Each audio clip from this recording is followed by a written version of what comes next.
Assalomu alaykum hurmatli kuzatuvchilar, assalomu alaykum ijtimoiy tarmoq foydalanuvchilari. Biz har galgidek yurtdoshlarimizni, yoshlarimizni qiziqtirgan soha vakillari bilan birgalikda har hafta jonli vebinarimizni amalga oshirmoqdamiz va ko'pchilik yoshlarning talab va takliflaridan kelib chiqqan holatda murojaat botlarimizga hamda ijtimoiy tarmoqlardagi sahifalarimizga aynan Ichki ishlar vazirligi tizimiga qiziqish juda ham katta bo'ldi yoshlarimizdan va shundan kelib chiqib biz bugungi jonli vebinarimizni spikeri sifatida bu galgi mehmonimiz Ichki ishlar vazirligining ma'naviy ma'rifiy ishlar va kadrlar bilan ta'minlash departamenti boshqarma boshlig'i podpolkovnik Abdiyev Farid Polatovichni taklif etdik. Assalomu alaykum Farid aka. Studiyamizga ko'rganimizdan bag'oyatda mamnunmiz. Farid aka, nega aynan bugun biz Ichki ishlar vazirligi tizimini tanladik? Chunki mana shu sohaga kiruvchi bo'lgan qiziqish bildirayotgan yoshlarimiz juda ham ko'p.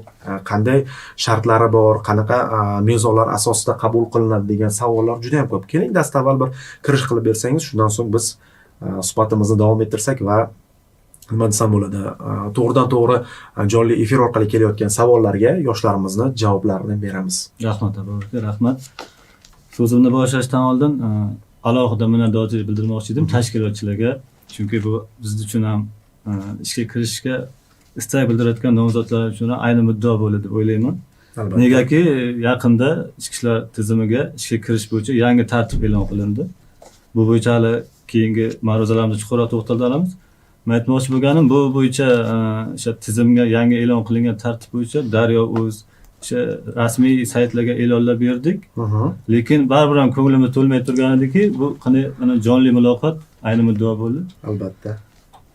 Hozir qisqacha men kirish qismida ta'kidlab o'tmoqchi bo'lganim, o'sha ishga qabul qilish tartiblari bo'yicha joriy yilda bizda prezident qarori tasdiqlangan, 10-sonli qaror. 10-sonli qaror bilan bizga topshiriqlar belgilangandi. Yangi tartib asosida xizmatga qabul qilish tartiblarini ishlab chiqish. Aynan nomzod yopiq axborot tizimini yaratish, xizmatga qabul qilish jarayonlarini to'liq raqamlashtirish.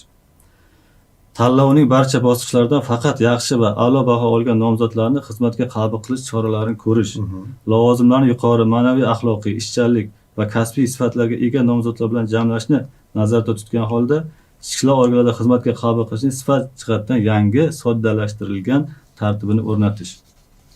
Ushbu tartib topshiriqdan kelib chiqib, Ichki ishlar vazirligida me'yoriy buyruq imzolandi. Bu o'sha Adliya vazirligidan ham ro'yxatdan o'tkazildi. Ro'yxatdan o'tkazilib, aholiga ham bu o'sha rasmiy saytlar orqali yetkazildi. Ma'lumotlar berib borilyapti. Ma'lumotlar berib borilyapti. Endi boyagi yana qayta takror etganim, bu ayni muddao bo'ldi. Mana jonli efir tashkilotchilarga. Endi tartiblar bo'yicha qisqacha tushuncha beradigan bo'lsam, hozir tanlov tadbirlarimiz ikki bosqichga amalga oshiriladigan bo'ldi. Birinchi bosqichimiz saralash bosqichi. Bunda ro'yxatdan o'tish, dastlabki o'rganish, intellektual rivojlanganlik darajasi va psixoemotsional barqarorligini baholash, test sinovi, jismoniy tayyorgarlik darajasini baholash. O'rganish bosqichimiz bor. Bunda nomzodlarning xizmatga yaroqlilik darajasini aniqlash, psixofiziologik tekshiruv o'tkazish orqali ularni o'sha xizmatga qabul qilishga to'sqinlik qiladigan salbiy omillarni aniqlash maqsadida mana shunaqa yangi tartiblar joriy etildi. Endi tartiblar bo'yicha qisqacha tushuncha beradigan bo'lsam, test sinovi bizda O'zbekiston Respublikasi Oliy ta'lim va innovatsiyalar vazirligi huzuridagi bilim va malakalarni baholash agentligi tomonidan o'tkaziladigan bo'ldi. Bu bo'yicha ham alohida Vazirlar Mahkamasining qarori tasdiqlandi. Aynan test sinovlarini qabul qilish tartiblari bo'yicha, o'tkazish tartiblari bo'yicha 2023-yil 31-avgustdan 433-son. Aynan ichki ishlar organlari xizmatiga kiruvchi nomzodlar bilan test sinovlarini qabul qilish tartiblari shu qaror bilan belgilab berildi. Bunga ko'ra hozir bizda jami 30 ta savol, 30 tadan jami 90 ta savol 3 ta yo'nalishda belgilangan bo'ldi. Bunda har bir fan bo'yicha 3 mana masalan huquqshunoslik fani bo'yicha bo'ladigan bo'lsa 3 ball belgilandi savolga to'g'ri javobga.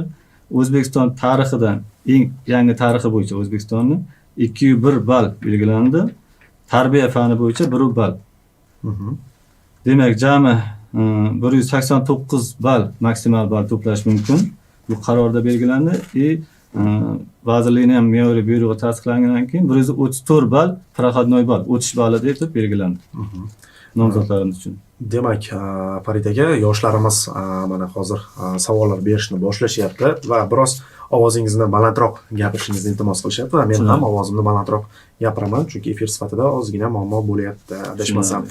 Va o'zi umuman ichki ishlar sohasi juda ham keng sohada. Har bir yigit ham ko'chada yuradimi yoki boshqa odam forma kiygan, misol uchun yigitlarga nisbatan qiziqishi bor o'zi umuman. Va qizlarimizda ham aynan mana shu libosni kiyishga bo'lgan bir o'zgacha ishtiyoq bo'lishi mumkin. Mana savollarga o'taman. Agar ruxsat bersangiz, shundan so'ng yana mavzularga kelib to'xtalib o'tib beramiz. Oliy ta'lim muassasasini tugatgan yoki harbiy xizmatni o'tab qaytgan yigitlarning, shuningdek, qizlarning ham aksariyati shu sohada ishlash istagida bo'ladi. Tizimga ishga kirish uchun fuqarolar necha yoshda bo'lishi kerak? Keling, mana shu haqida suhbatlashamiz. Xo'p, bu 34-13 son qaror tasdiqlangan 2017-yildan shu qarorda belgilab qo'yilgan. Bizda 18 yoshdan 30 yoshgacha bo'lgan fuqarolarimiz xizmatga qabul qilinadi. 30 yoshdagi ham. 18 yoshdan 30 yoshgacha bo'lgan fuqarolarimiz tanlovlarga qatnashishi mumkin bo'ladi. Endi alohida tor mutaxassislik bo'yicha yo'nalishlarimiz bor. U yerda ham tartiblar belgilangan. Masalan, tibbiyot yo'nalishi bo'lishi mumkin, axborot texnologiya yo'nalishi bo'lishi mumkin. Bularda ham 30 yoshdan yuqori bo'ladigan, mana bu kecha 34-84 qaror bilan adliyadan ro'yxatdan o'tgan buyrug'imiz bilan 601-sonli vazirlik buyrug'i o'sha internetda e'lon qilingan. Bu yerda ham o'sha 30 yoshdan katta olinadigan lavozimlarga ro'yxat belgilangan. Qaysi yo'nalishlarda qaysi mutaxassis ekan nomzodlar 30 yoshdan katta olinishi mumkin. Buni ham bemalol tanishib olishingiz mumkin. 30 yoshdan katta olinadigan lavozimlarimiz ham bor, tor mutaxassisga ega bo'lgan nomzodlar bo'lsa. Farid aka, o'zi umuman qizlar uchun qanday talablar bor va yigitlarga qo'yiladigan talablardan qanday farq qiladi? Nimasi bilan farq qiladi? Deylik, misol uchun jismoniy tayyorgarligi, psixologik test jarayonlari, shu haqida ham savollar berishyapti-da. Da. Endi tanlovlar asosan umumiy tartibda o'tkaziladi. Tanlovlarda endi bo'y masalasida farq bor. Erkak nomzodlarimizga 165 bo'y chegara me'yor belgilangan bo'lsa, qizlarimizga 160. Sport sinovlarida ham tartiblari, sinovlarni sal boshqacharoq, erkaklarga qaraganda yengilroq qizlar uchun sport sinovlarimiz. Asosan shunda farq qiladi. Boshqa hamma talablar umumiy asosda o'tkaziladi tanlovlarimiz. Rahmat. Juda ham savollar ko'p, sizga ham ko'rsatishim mumkin. Hali bu yoqda ham savollar kelib, shuning uchun asosiy e'tiborimizni bugun hurmatli yoshlar savol-javobga qaratamiz va mana shu ichki ishlar tizimiga ishga kirishdagi savollaringiz bo'lsa yoki ichki ishlar akademiyalariga kirishda qanday muammolarga duch kelayotgan bo'lsangiz, quyidagi chat orqali bemalol o'z savollaringizni berishingiz mumkin bo'ladi. Demak, navbatdagi savolga o'taman. Ichki ishlar organlariga ishga kirish uchun qayerga va kimga murojaat qilish lozim degan savolni berishyapti. Chunki bir xilgilar bizga yozishda murojaatlarga Mudofaa vazirligiga borishyapti. O'zi qayerga, kadrlar boshqarmasiga uchrashadimi joylarda va ishonch telefonlarini ham aytib ketsangiz maqsadga muvofiq bo'lardi. Rahmat. Boya tanlov bosqichlarini sanab o'tdim. Saralash bosqichida ro'yxatdan o'tish degan joyi bor. Ro'yxatdan o'tish deyildi. Bizada men nomzodlarimizga tavsiya qilaman, Ichki ishlar vazirligining veb-saytiga ulanib olishdi.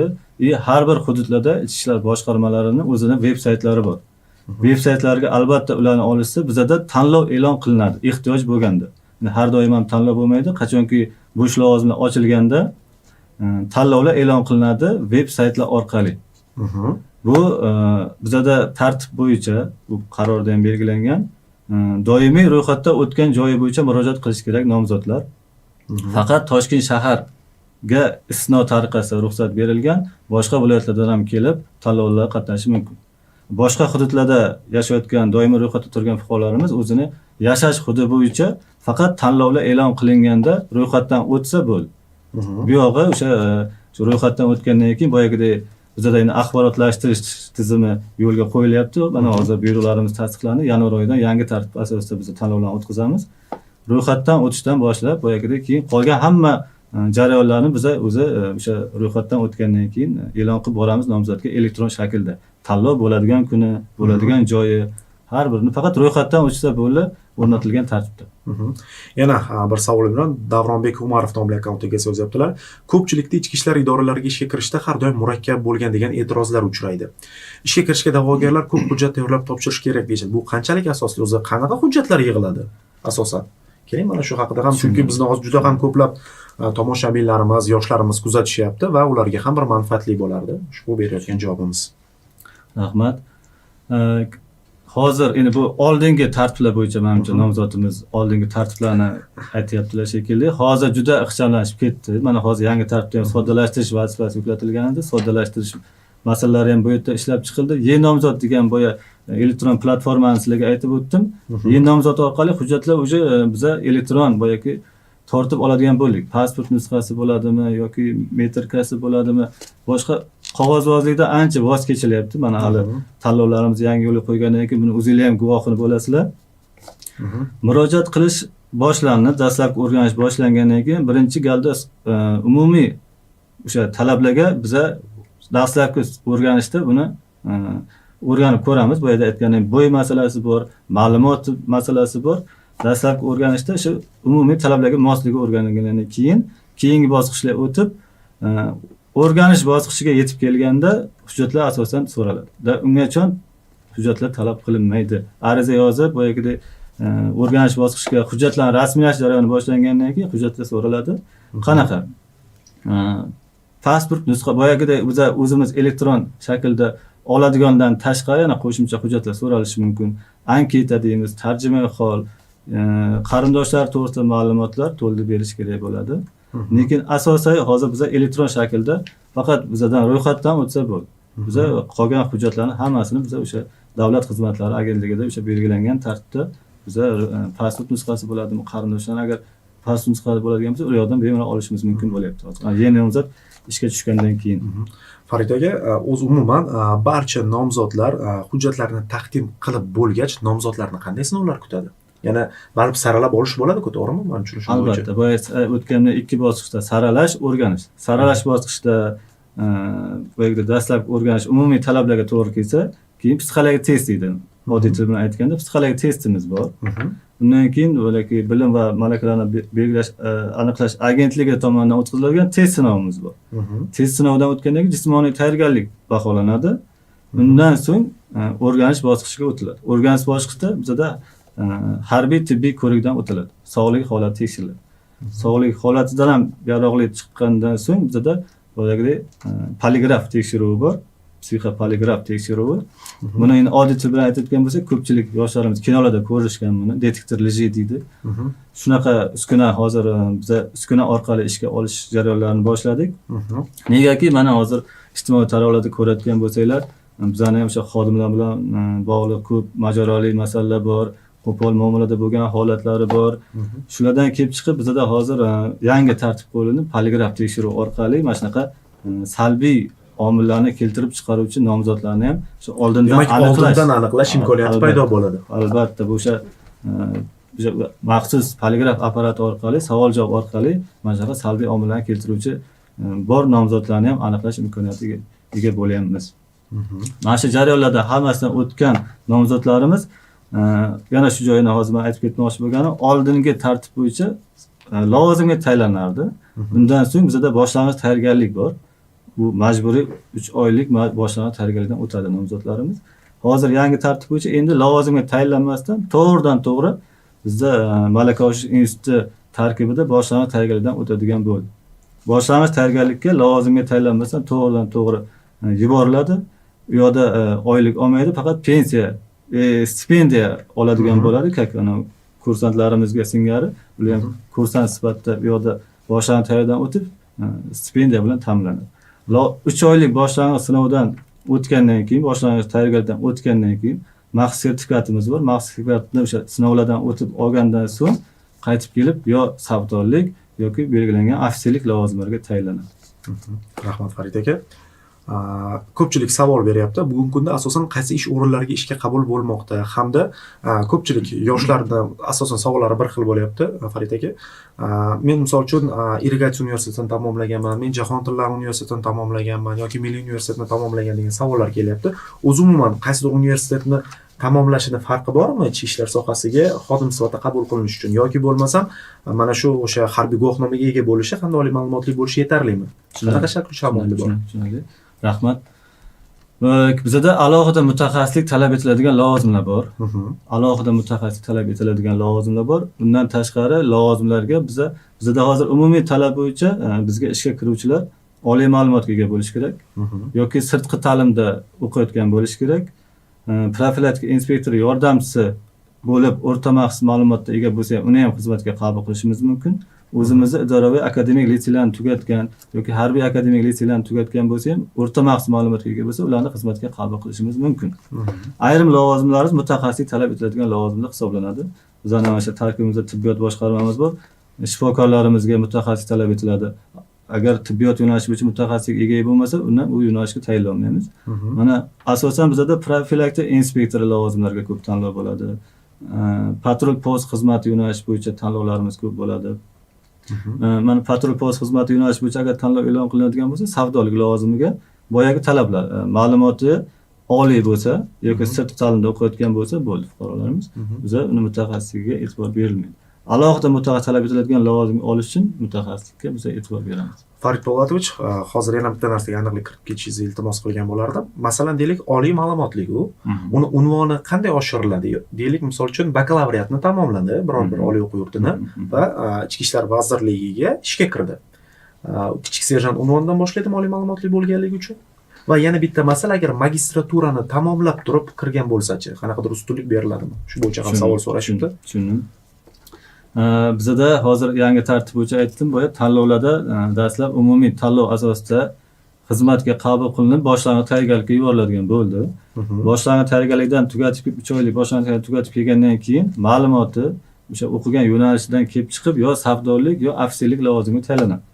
Savdolik lavozimiga tayyorlansa, o'zi xizmatga qabul qilish jarayonida unga savdor maxsus unvon berib qabul qilinadi. Agar sinov o'sha boshlang'ich tayyordan o'tib kelgandan keyin ofitserlik lavozimiga tayyorlanadigan bo'lsa, katta serjant unvoni bilan sinov muddati, mana bizda hozir 1 yillik sinov muddati o'rnatilgan. Xizmatga qabul qilingandan boshlab o'sha boyagi boshlang'ich tayyorgarlik ham uni ichiga kiradi. 1 yillik sinov muddati o'rnatiladi. 1 yillik sinov muddatini boyagi ofitserlik lavozimiga tayyorlangan nomzodga, xodimga 1 yillik sinov muddati o'rnatilgan. Sinov muddati yakuni bo'yicha keyin unga leytenant maqsadini berish masalasi ko'rib chiqiladi. Unga murabbiy biriktiriladi. Bevosita rahbarlari murabbiyni shu 1 yillik sinov muddati yakuni bo'yicha uni baholanadi. Xizmat faoliyati baholanib, agar sinov muddatidan yaxshi o'tadigan bo'lsa, unga leytenant maqsad unvoni beriladi. Bizda o'sha qaysi ma'lumot bo'ladigan bo'lsa ham uni o'sha sinov muddatidan o'tadi. Sinov muddatidan o'tish kerak. Birinchi dastlab ridovoy unvoni bilan savdorda unvoni bilan xizmatga qabul qilinib, lavozimga tayinlash jarayonida katta serjant beriladi agar ofitserga tayinlansa. Sinov muddati yakuni bo'yicha leytenant maqsad unvoni berib tavsiya etiladi. Farid Po'latovich, mana ko'pchilik yozyapti, nomzodning sog'ligiga nisbatan ham cheklov mavjudmi? Qanday holatlarda tibbiy o'sha tibbiy tekshiruvdan qaytarilishi mumkin? Va bu bo'yicha ham bizda alohida Vazirlar Mahkamasining qarori bor, tibbiy tekshiruvlar bo'yicha. Endi bizda umumiy qonunimizda yozilgan o'sha bevosita muammolarga layoqatsiz bo'lgan, o'sha sog'ligining holatiga ko'ra ishchilar organlar xodimlariga yuklatilgan majburiyatlarni bajara oladigan nomzodlar qabul qilinadi. Bu tekshiruv jarayonlarida aniqlanadi. O'sha tibbiy ko'rik tekshiruvlari bor, chuqurlashtirilgan nomzodlarimiz ko'pchilik bizda asnodan armiyaga borib kelgan bo'ladi. Armiyada o'sha borishdan oldin tibbiy tekshiruvlar bo'ladi. Xuddi shunga o'xshash bizda ham chuqurlashtirilgan ko'rikdan o'tib, sog'ligi holatiga ko'ra yaroqli topiladigan bo'lsa, har xil kasalliklar bor. Bizda o'sha ustunlarimiz bor, o'sha tibbiyot yo'nalishi bo'yicha birinchi ustun, ikkinchi ustun o'sha qarorda belgilangan. Shu ustunlardan kelib chiqib, qaysi ustunga to'g'ri keladigan bo'lsa yoki kasallik aniqlanadigan bo'lsa, o'shalarni xizmatga qabul qilish yoki xizmatga qabul qilish maqsadga muvofiq emas bo'lsa, shifokorlarimiz tomonidan xulosa beriladi. Rahmat. Farid Po'latovich, Abbos To'chiyev nomli akkaunt egasi yozyaptilar. Vazirlikka ishga kirishda majburiy harbiy xizmatni o'tagan bo'lishi shartmi yoki boshqa lavozimlar ham bo'ladimi Ichki ishlar vazirligi tizimida deyapti. Bizda mana oddiy til bilan aytadigan bo'lsak, formaliy lavozimga ishga kiradigan bo'lsa, shart. Bu qonunimizda ham belgilangan, qarorlarda ham belgilangan. Ishga kiruvchi nomzodlar 1 oylik yoki 1 yillik yoki mana bu harbiy kafedrada o'qigan bo'lishi shart. Ishchi xizmatchi lavozimlarimiz bor. Erkin yollangan deydi bizda. Ishchi xizmatchi, ular fuqarolik mehnat kodeksi asosida ishga qabul qilinadi. Ularga talab qilinmaydi armiyaga borish shartligi. Qolgan barcha o'sha attestovniy lavozim deydi, shahodatlangan lavozimlarga bizda xizmat o'tagan bo'lishi kerak. 1 oylik, 1 yillik yoki harbiy kafedrada. Rahmat. Sevara Tursunova nomli akkaunt egasi yozyaptilar. Nomzodlardan, chet tillaridan birish ustunlik beradimi nomzodlarga? degan savolni beryaptilar. Beradimi ustunlik? Chet tilini bilgan yaxshi. Mhm. Bizada endi xalqaro hamkorlik bo'linmalarimiz bor.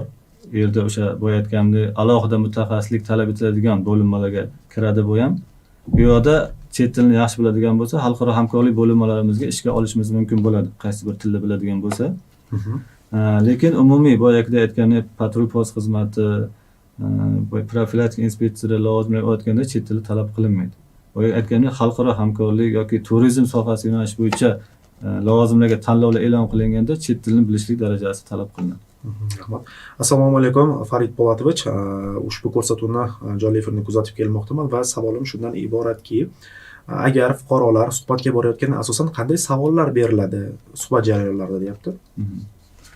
Mana dastlabki o'rganish boya aytdim, ro'yxatdan o'tgandan keyin dastlabki o'rganish bosqichida nomzod bilan o'sha umumiy talablarga mosligi, boshqasi bo'yicha savol-javob qilingandan keyin o'sha bu kasbni tanlashdan maqsadi, uni tushuntiriladi, maqsadi o'rganiladi. Bu yerda o'sha o'ziga yarasha qiyinchiliklari tushuntiriladi-da. Bu yerda endi savollar asosan qanaqa? Mana o'zimiz ham ko'p qatnashamiz. Boya maqsadini so'raladi. Bu kasbni tanlashingizga asosiy sabab, maqsad nima? Qiziqaman degan savollar bo'ladi. Qiziqish, ko'pchilikda qiziqish bor. Men maslahat berardim. Istagi bor, qiziqish bildirayotganlarga boyagida aytganimdek, bizda qonunimiz 407-sonli qonun bor.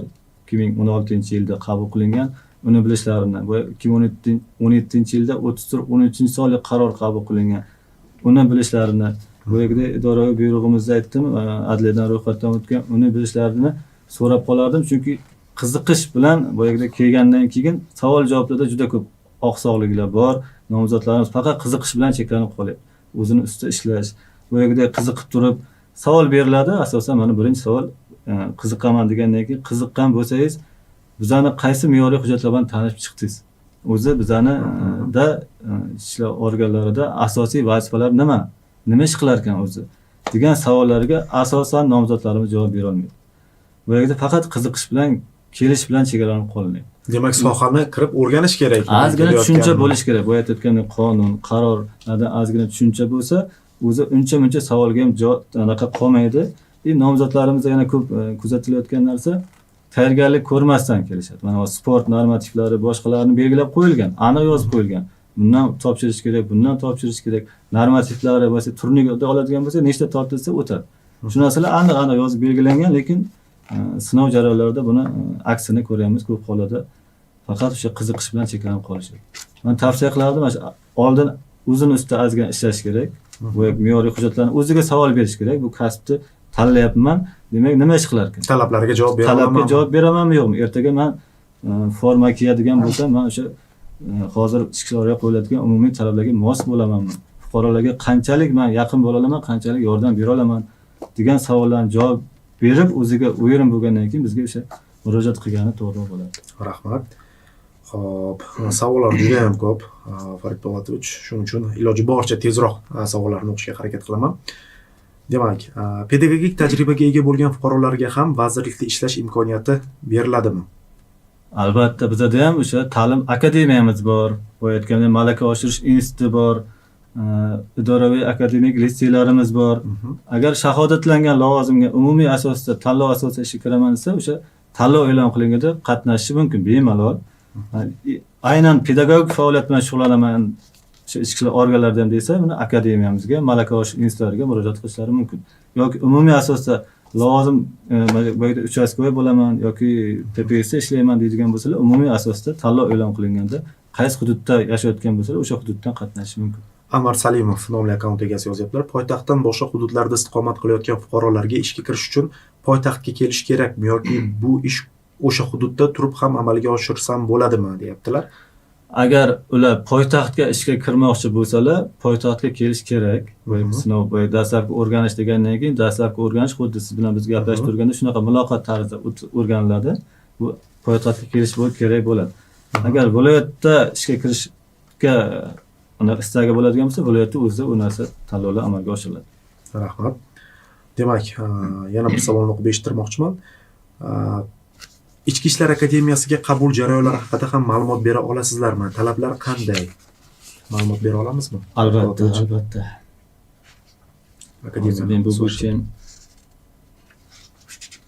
Hurmatli yoshlar, vaziyatdan kelib chiqib, men sizlarga murojaat qilmoqchiman. Savollaringizni quyidagi chat orqali, mana YouTube'da ham jonli translyatsiyamiz ketmoqda, hamda murojaat botlarimiz bor va chatlarimiz bor va mana shu savollarni berayotganda iltimos imlo qoidalariga qat'iy rioya qilib yozishingizni iltimos qilaman. Shunda meni mutaxassisimizga, spikerimizga savolingizni to'g'ri yetkazish uchun menda ham imkoniyat bo'ladi. Imlo qoidalariga rioya qilishingizni iltimos qilaman, chunki bir xil savollarni tushuna olmayapman o'qishga. Marhamat. Kunduzgi akademiyada o'zi kunduzgi ta'limga o'qishga qabul qilish tartiblari bo'yicha qaror tasdiqlangan. 2017-yildan 958-sonli qaror. Bizda bu yerda tanlov jarayonlari bor. Dastlabki tanlov, maxsus kasbiy tanlov, yakka tartibda yakuniy suhbat. Bu yerda endi tartiblar boshqaroq, xizmatga qabul qilishdan bu o'qishga qabul qilish tartiblari boshqaroq, bu alohida qaror bilan tasdiqlangan. Yoshi 18 dan kichik, 25 dan katta bo'lmagan ishchilar xodimlari, akademik litsey hamda bitiruvchilari, yordamchilar 22-yildan boshlab bizga fuqarolik oliy ta'lim muassasalaridan 10% kvota beriladigan bo'ldi. Qabul yili o'sha har yili 15-noyabrdan 15-fevralga qadar arizalar qabul qilinadi. Bu parametrlar o'sha bir xil umumiy asosda. Bu yerda ham o'sha sinovlarda to'sinda tortilish, 100 metrga yugurish, 3000 metrga yugurish yigitlar uchun, qizlar uchun kuch ishlash mashqlari kompleksi, 100 metrga yugurish, 1000 metrga yugurish, yozma ish bo'ladi. Bu yerda kimyo, fizika og'zaki, chet tildan o'zlashtirishga darajasini baholash test bo'ladi, matematikadan test bo'ladi. Mana shunaqa jarayonlarimiz bor akademiyaga kirishmoqchi bo'lganlarga. Farid Po'latovich, yana mana shu akademiya bo'yicha savollar kelyapti. Jamshidbek Muzaffarov nomli akkaunt egasi yozyaptilar. Akademiyaga kirishda boquvchisini yo'qotgan nomzodlarga ham imtiyoz beriladimi, imtiyoz bormi deb savol beryaptilar. Bu hozir bu bo'yicha men sizga aytadigan bo'lsam, boya qarorda aytdim.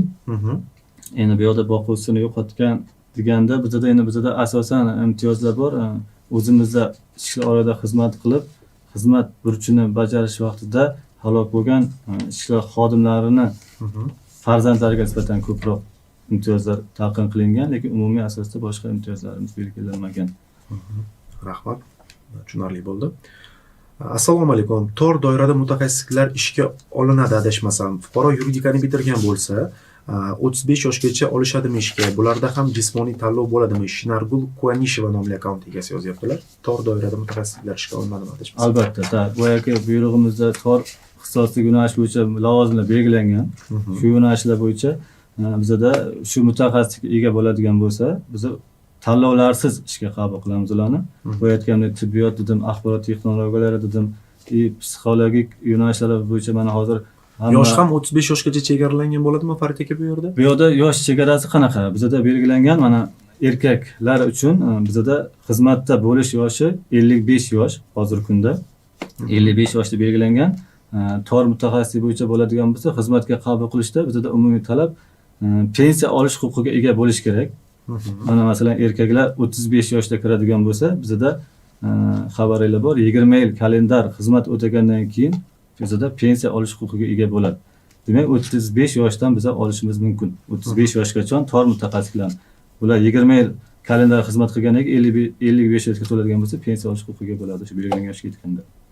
Rahmat. Muhammadyor To'lashev nomli akkaunt egasi yozadilar. Assalomu alaykum Farid aka. Test sinov dedingiz, ammo ayrim fuqarolar bu fanlarni o'zlashtirilmagan. 134 ball ekan, boshqa fan bo'yicha ham topshirsa bo'ladimi testni deyapti.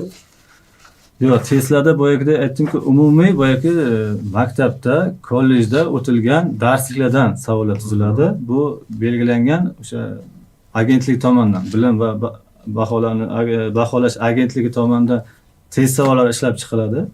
O'sha test savollari asosida faqat bu o'sha maktabda, o'rta ta'lim, o'sha maxsus kollejlarda o'tkazilgan fanlardan bo'ladi. Huquqshunoslik, tarix, tarbiya fanlari. O'tilgan fanlardan test sinovlar tuziladi. Shu asosda test sinovlarini topshirish kerak bo'ladi. Rahmat. Demak, navbatdagi savolni o'qib eshittiraman. Ichki ishlar vazirligi ishga kirish uchun har yili necha marotaba bo'lib o'tadi tanlov? Bir yilda bir marotaba yoki bir yilda 2 marotabami deb yozibdilar. Bizda hozir boshlang'ich tayyorgarlik haqida boshda ham gapirdim. Lavozimga tayinlanmasdan boshlang'ich tayyorgarlik ketadi. Bizda yangi tartib bo'yicha hozir belgilandi. Yiliga 3 marta boshlang'ich tayyorgarlik bo'ladi. Yiliga 3 marta Malaka oshirish instituti qoshida bo'ladigan bo'lsa, o'sha demak hozir bizda 3 marta tanlov e'lon qilinadi. Mana hozir yanvar, iyul, keyin sentyabr oyida adashmasam, mana shu oylarda tanlovlar tayyorgarlik boshlanadi. Biza qanaqa qilamiz? Bizada o'sha ishga qabul qilishga mas'ul xodimlar o'sha boshlang'ich tayyorgarlik boshlanishidan kamida 3 oy oldin tanlovni e'lon qiladi. Tanlov e'lon qilib, o'sha boyagidek tibbiy ko'rik, hamma sinovlarni yakunlab, boshlang'ich tayyorgarlikka yo'lladi. O'rtacha hisobda hozir 3 marta tanlovni hisobga olsak bo'ladi. Boyagidek tor mutaxassislar dedik, keyin alohida imtiyozli belgilangan lavozimlarimiz bor, ularda davom etaveradi. Unga umumiy talablar asosida ular tanlovlarga qatnashmaydi. Rahmat. Navbatdagi savolni o'qib eshitiraman. Xusudan Raimjonov nomli akkaunt egasi yozibdilar. Assalomu alaykum. Men 1996-yilman. Muddatli harbiy xizmatni o'taganman. 14 oy fiziologik jihatdan ancha yaxshi, sog'lomman, tugallanmagan, oliy ma'lumotliman. Ichki ishlar organlariga qaysi bo'limiga ishga topshirsam bo'ladi? Menimcha sportsmen bo'lsalar kerak, fiziksiy baquvvatman deyaptilar. Bizada MON deydi, maxsus operatsiyalarni amalga oshiruvchi otryadimiz bor. Agar sport ko'rsatishlari yaxshi bo'ladigan bo'lsa, qaysidir yo'nalishda bir chempionlik darajalari bo'ladigan bo'lsa, shu yo'nalishda topshirishlari mumkin. Yoki patrul post xizmat yo'nalishi bo'yicha ham bizga o'sha sportsmen, baquvvat jismonan nomzodlar kerak bo'ladi. E'lon qilinganda bemalol qatnashishlari mumkin, sirtqi ta'limda o'qiyotgan bo'lsalar. Rahmat, tushunarli. Samandar Yo'ldoshev nomli akkaunt egasi yozibdilar. Yo'l harakati xavfsizlik boshqarmasiga to'g'ridan-to'g'ri ishga kirsam bo'ladimi? deb savol beryaptilar. To'g'ri ishga o'tsa bo'ladimi? Tanlov asosida, endi to'g'ridan-to'g'ri deyil, bizda agar to'g'ridan-to'g'ri qabul qilish tanlov orqali bo'ladi bizda. Tor mutaxassisga ega bo'ladigan bo'lsa, yo'l harakati xavfsizligining ichida ham axborot xavfsizligi yo'nalishlarimiz bor. Shu yo'nalishda to'g'ridan-to'g'ri ishga kirish mumkin agar mutaxassisligi axborot xavfsizligi yo'nalishi bo'yicha bo'ladigan bo'lsa. Yo'q, umumiy asosda yo'l patrul xizmati xodimi bo'ladigan bo'lsa, tanlov asosida belgilanadi. Bu yerda e'tibor berishlari kerak, boyagi talablarni ham o'qib olishlari kerak bo'ladi, chunki yo'l patrul xizmati yo'nalishi bo'yicha bizda bo'yi balandroq. Umumiy asosda bizda 1.65 erkaklarga bo'ladigan bo'lsa, yo'l patrul xizmati xodimlariga 1.75 belgilangan hozir. Bo'yda farqi bo'ladi. Bu alohida parametrlar belgilangan lavozimlarimiz ham bor, u ham bu yerda belgilangan. Tushunarli. Demak, navbatdagi savolni o'qib eshitiraman. Assalomu alaykum. Men hozir sirtqi ta'limda o'qiyman. Ichki ishlar boshqarmasiga ishga kirmoqchiman. Huquq kollejini tamomlaganman, deyaptilar. Bo'ladimi? Albatta, sirtqi ta'limda o'qiyotgan bo'lsangiz, topshirish imkoniyatiga egasiz. Demak, muammo yo'q. Muammo yo'q. Demak, navbatdagi akkaunt egasidan ham savollar kelyapti. Bozorboy Karimov. Assalomu alaykum. Elektron tartibda hujjat topshirishni qaysi sayt orqali topshirishim mumkin? Mana shu sayt haqida ham ma'lumot berib o'tib ketinglar, iltimos, debdilar. Tushundim. Bu aytganimdek yangi tizim yanvar oyidan ishga tushishi belgilangan. Ro'yxatdan o'tish bizda hozir bu bo'yicha mutaxassislar jalb qilingan ishchi guruh ishlayapti. Tanlov boyagi veb-saytda tanlov e'lon qilindimi? Ichki ishlar organi veb-saytida e'lon qilingandan keyin o'sha yerda silka ketadi, avtomat o'sha ulanib ketiladi. Bu bo'yicha muammo bo'lmaydi, xudo xolasa komissiya ishlayapti bu bo'yicha ishchi guruh. E'lon berilgandan keyin o'sha e'londa silka orqali kirib ketadi. Ro'yxatdan o'tish masalasi o'sha yerda belgilab qo'yiladi. Mana shu savolga tushunmadim. Ichki ishlar vazirligi TBSO qabul qachon boshlanadi? Aytib o'tsangiz, qayerga va qachon uchrashsak bo'ladi? Bu qanaqadir TBSO qanaqadir? MON dedim ruschasiga. Tezkor vazifalarni bajarish safarbarlik otryadi, bajaruvchi safarbarlik otryadi deydi. Ayni alohida o'sha boyagida sport ko'rsatishlari yaxshi bo'lgan sportsmenlar bu yo'nalish bo'yicha xizmatga ko'p qabul qilinadi. Bu bo'yicha yaqinda tanlov bo'ldi. Bizda o'sha TBSO yo'nalishidagi lavozimlar asosan serjantlik lavozimlari. Serjantlik lavozimlari bizga tartib bo'yicha ishga qabul qilish faqat bizda KTF deydi, kasbiy tayyorgarlik fakultetimiz bor. Shu yerda 5 oylik kursga o'qish orqali qabul qilinadi. To'g'ridan-to'g'ri ular tanlov asosida qabul qilinadi, faqat sirasi ular ham o'qishga ketadi. 5 oylik o'qishga o'tab kelgandan keyin serjantlik lavozimiga tayyorlanadi. Hozir bu bo'yicha tanlovlar tugagan. Yangi tanlov e'lon qilinganda albatta o'sha bu aytganimdek rasmiy saytlarga tanishib turishini so'rab qolardim. Bu bo'yicha e'lonlar beriladi. Hurmatli yurtdoshlar, hurmatli yoshlar, bizni efir sifatimiz yaxshi ketayotgan bo'lsa, izohlaringizda yozib qoldirishingizni iltimos qilgan bo'lardik. Ovozlarimiz va efir sifati sizlarga yaxshi yetib borayotganligini izohlarda yozib qoldirsangiz maqsadga muvofiq bo'lardi. Biz efirimizni davom ettiramiz. Xo'p. Muhammad Solih Olloberdiyev. Assalomu alaykum. Men hozir sirtqi ta'limda o'qiyman. Ichki ishlar boshqarmasiga ishga kirishim uchun birinchi galda nimalarga e'tibor berishim kerak degan savolni beryapti. E'tibor berish boyagida aytganda umumiy talablarni boya aytib o'tdim. Bo'y masalasi. Sirtqi ta'limda o'qiyotgan bo'lsalar, bu imkoniyati bor, bo'ladi topshirsalar. Rasmiy saytlarga boyagidek tanishib turishlarini so'rab qolardim. O'sha tanlov bo'lganda qatnashishi mumkin. Agar bo'y masalasi to'g'ri keladigan bo'lsa, erkak 165 belgilangan erkaklarga, bo'y masalasi to'g'ri keladigan bo'lsa, ma'lumotlaring to'g'ri keladigan sirtqi ta'limda qatnashishlari mumkin bemor tanlov. Rahmat. Mashhura O'rolova nomli akkaunt egasi yozyaptilar. Malaka oshirish institutida qachon jismoniy tayyorgarlikdan sinovlar bo'lib o'tadi? Javobingizni kutaman deb beryaptilar. Bu malaka oshirish institutida ishga kirmoqchi bo'lsalar, unda alohida o'zi ham hammasi bizda veb-saytlar orqali tanlovda e'lon qilinadi. Bu yerda agar noto'g'ri tushunib malaka oshirish institutida boshlang'ich tayyorgarlik bo'lar ekan degan narsani noto'g'ri tushungan bo'lsalar, bu viloyatlarda tanlov bo'lib turib, 3 oylik boshlang'ich tayyorgarlikka malaka oshirish institutiga yuboriladi. Tushunarli. Shohruxxon nomli akkaunt egasi: assalomu alaykum, mening yoshim 26 da, ma'lumotim o'rta maxsus, 1 yillik harbiy xizmatga borganman. Ichki ishlarga ishga kirsam bo'ladimi? Bo'yim 180, vesim 84 kilogramm debdilar. Bizda o'sha boya aytgan TBS dedik, boya yuqorida ham gapirdik, tibbiyot yo'nalishlariga faqat o'rta maxsus ma'lumotlarga qabul qilish ruxsat berilgan. Qolgan barcha yo'nalishlarga bizda oliy ma'lumotli yoki sirtqi ta'limda o'qiyotgan bo'lish kerak. Giza Bohodirovna nomli akkaunt egasi yozyaptilar: assalomu alaykum, oliy ma'lumotga ega profilaktika inspektorining jamoat tartibini saqlash bo'yicha yordamchilarga ichki ishlar organlariga ishga kirishda alohida tanlov bo'ladimi? Savollar juda ham ko'p, shuning uchun tez o'qiyapman. Umumiy asosda tanlovlar bo'ladi. Yordamchi bo'lib ishlayotgan bo'lsa ham, faqat unda imkoniyat bor, o'rta maxsus ma'lumotga ega bo'lsa tanlovga qatnashishga. Yordamchi bo'lib ishlab turganlarga oliy ma'lumot talab qilinmaydi. Tushunarli.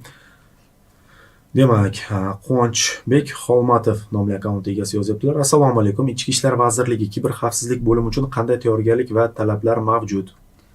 Kiber xavfsizlik yo'nalishi bo'yicha boyagidek alohida mutaxassis belgilangan. Buni tor mutaxassislar sirasiga kiritilgan.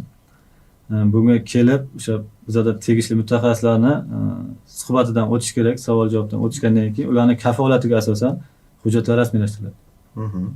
Kafolatiga qarab. Kafolatda ular mutaxassis sifatida savol-javob orqali bizga kerakli mutaxassis ekanligini aniqlab berishadi kadr bo'linmalariga. Keyin bevosita rahbarining kafolati asosida bizga hujjatlar rasmiylashtiriladi. Yaxshi. Savollarni tezroq o'qiyman. Farid Po'latovich, juda ham ko'p savollar. Iloji boricha yoshlarimiz mana shu vebinarimizdan manfaatli bo'lishlari uchun. Javohir Usmonaliyev: assalomu alaykum, jismoniy va psixologik normativlar haqida qayerdan to'liq ma'lumot olamiz? Elektronik variantda ma'lumot bormi? To'liq o'qib chiqmoqchi edim deb yozibdilar. Albatta, buni boya yuqorida ham oldinroq ham Daryo veb-sayti orqali berdik.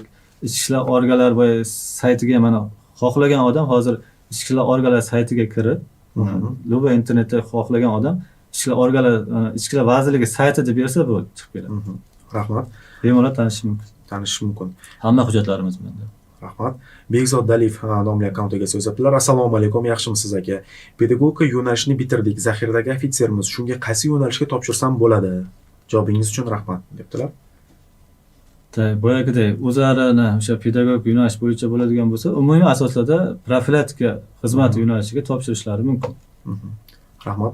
Ibragimov Nodir akkaunt egasi: assalomu alaykum, men post patrul xizmatiga hujjat topshirdim. Sentyabr oyidan ro'yxat bo'yicha chaqirishni boshlashadi deyishdi. Mana shu bo'yicha qayerdan ma'lumotni olib tursak bo'ladi deb yozyaptilar. Yana qo'shimcha yozing, uni qaysi hududda topshirgansiz? Bu har bir hududda alohida tanlovlar bo'ladi, chunki bir xil joyda tanlovlar bo'ldi, ayrim joylarda tanlovlar bo'lmadi, ehtiyojdan kelib chiqib. Shunga qaysi hududdan kelib chiqib topshirgan bo'lsalar, aniqroq yozilsalar, men aytgan bo'lardim. Tushunarli. Aniqroq yozib yuborar ekansiz, hurmatli kuzatuvchimiz. Diyora Ashurova nomli akkaunt egasi yozibdilar: Interpolga topshirish uchun qanaqa hujjatlar kerak bo'ladi? Ozroq ma'lumot bera olasizlarmi? deb yozibdilar. Menimcha rahmat.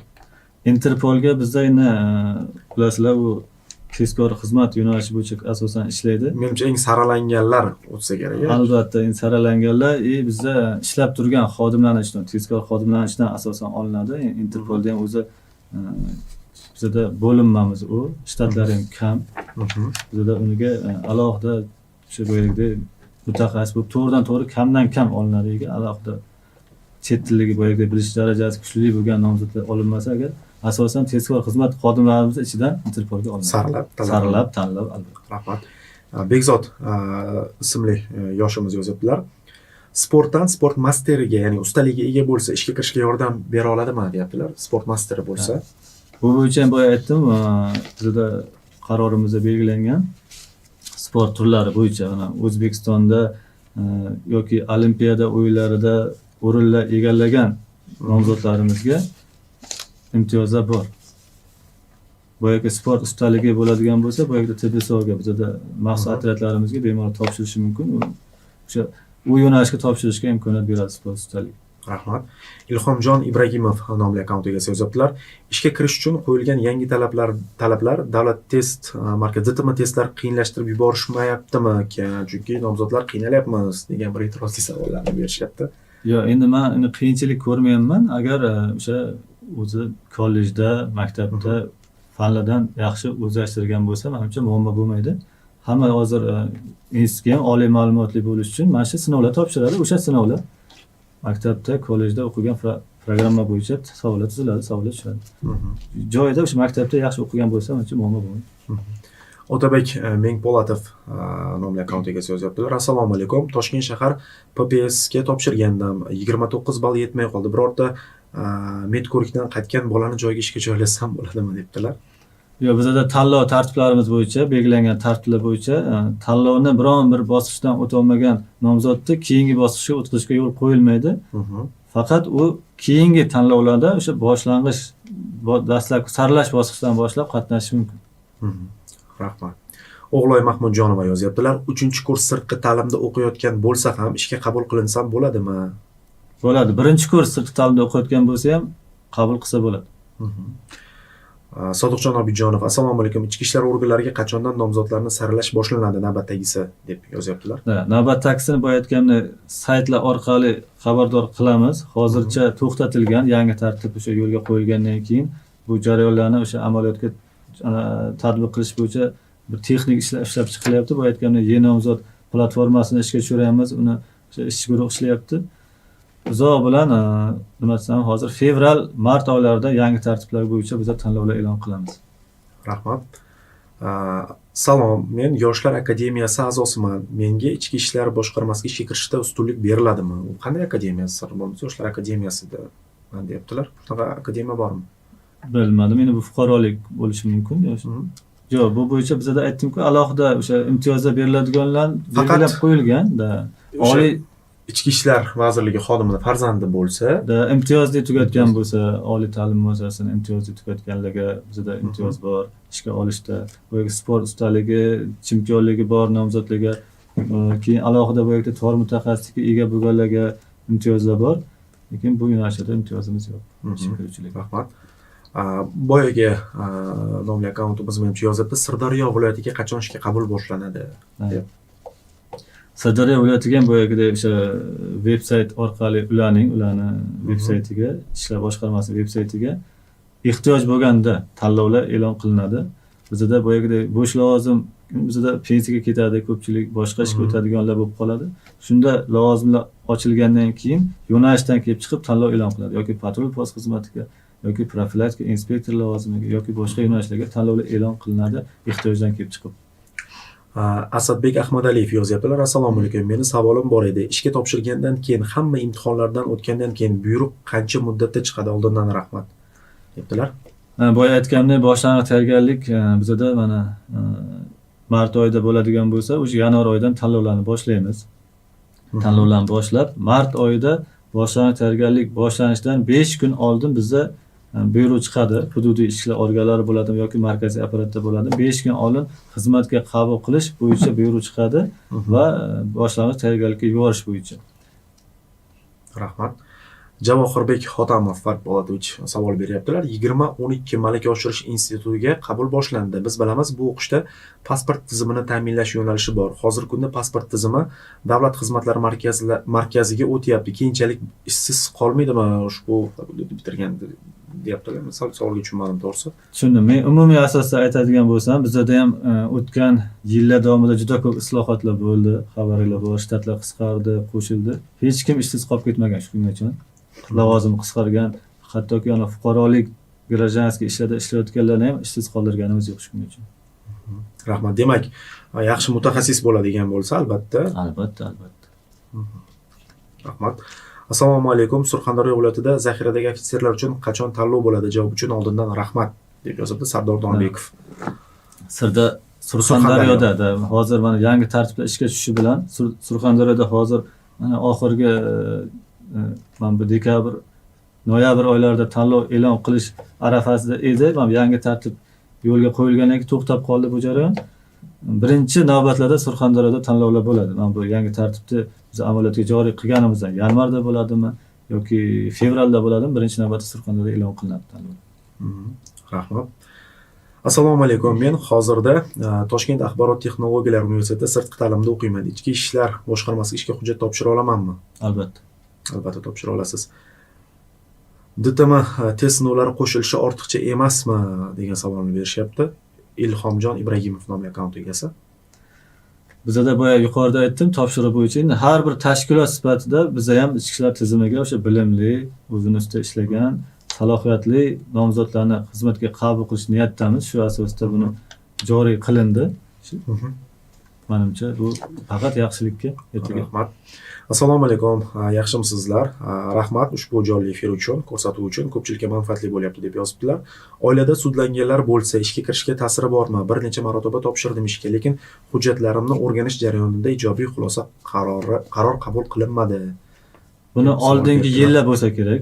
Bu xabaringlar bor, shu prezidentning tashabbusi bilan bu narsalar ota aka shuga javob bermaydi qilgan ishi degan talablardan kelib chiqib biz ham shu asosda me'yoriy hujjatlarimizni moslashtirganmiz.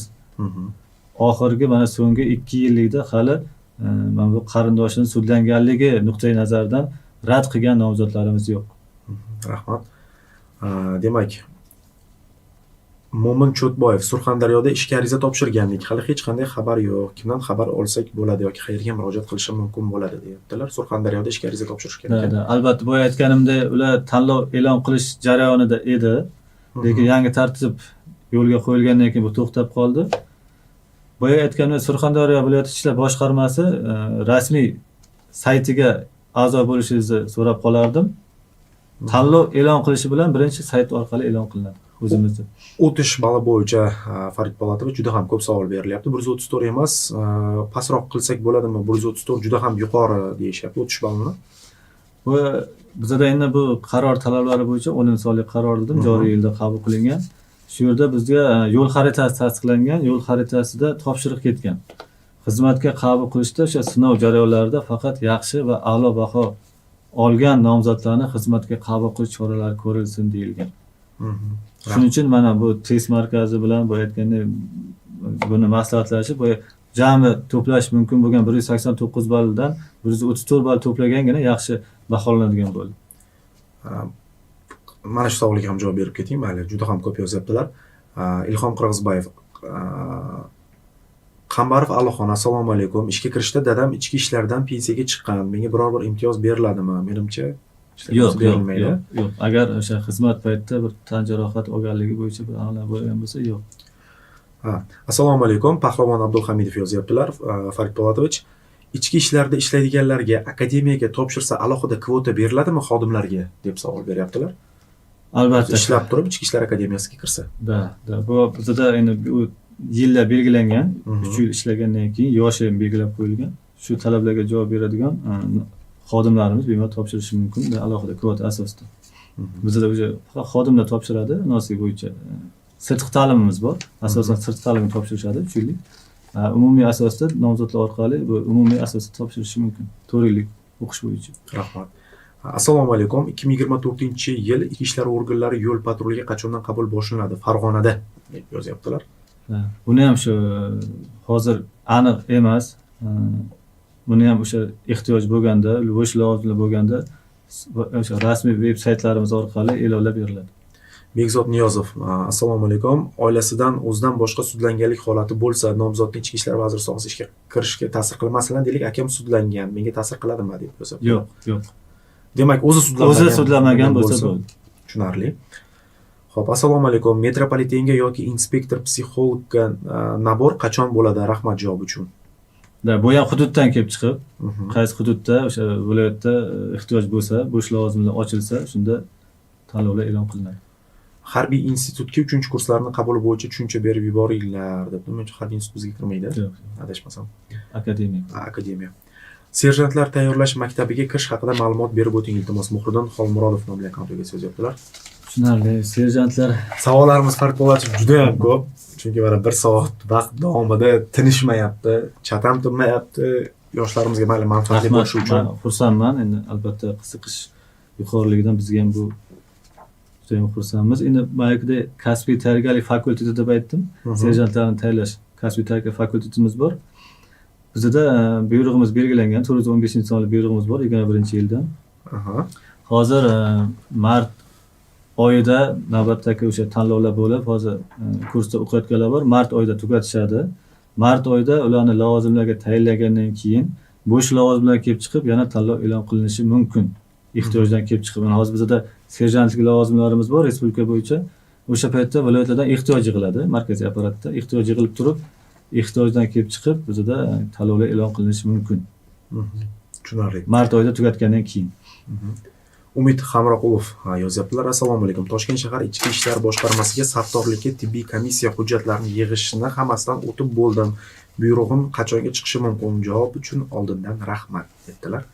Demak, bular nomzodimiz eski tartibda tanlovdan o'tgan, oldinroq Toshkent shaharida oldinroq mana bu yangi tartib chiqishidan oldinroq tanlovlar boshlangan edi.